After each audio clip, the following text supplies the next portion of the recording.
It's really hard to record video on an iPhone because you have to keep looking at one fixed point, which is the camera in the corner.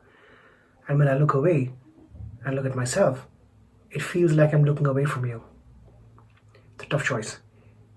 Anyway, welcome to this week's newsletter. And this week we're going to be talking about complexity.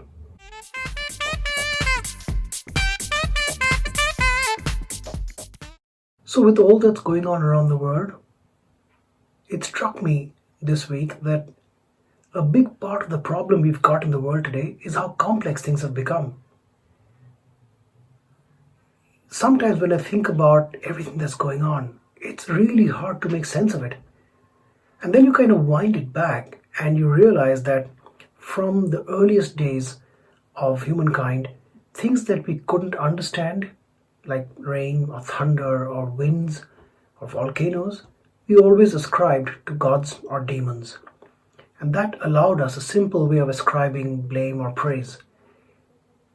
And we've somehow come to a point in time in the story of humankind where things have again become so complex that most of us really struggle to understand this. And we're back in the world of having to have intermediaries who are like the priests and the shamans of yesteryear try and make sense of it for us by giving us simple answers. And this point has been made by Yuval Harari in his book Homo Deus as to how the rule of gods has evolved as we started to understand the world a little bit better.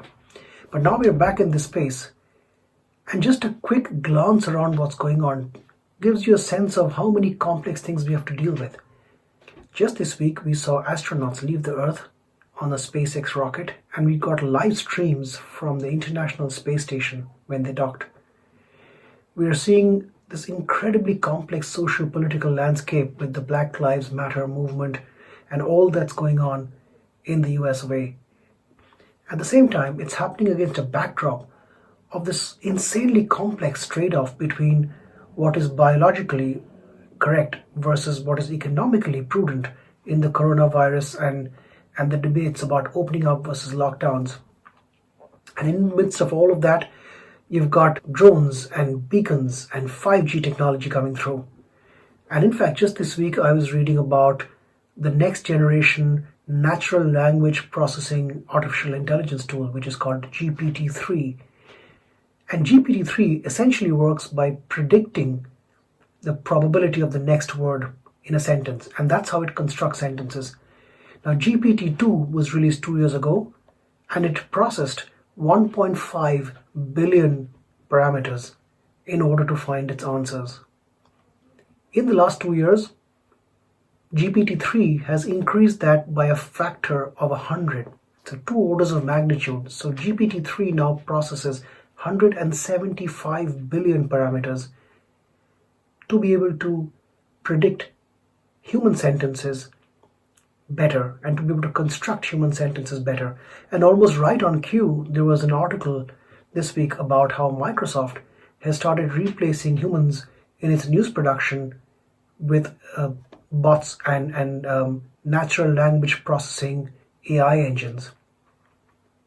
So you can see this is just a very, very brief glimpse of an insanely complex world on the economic, political, social, technological, and sometimes even philosophical aspects. We talked about data last week and what truth means. And in all of this, there's an enormous amount of misinformation. So really, it's surprising that we don't have a head exploding moment almost every week.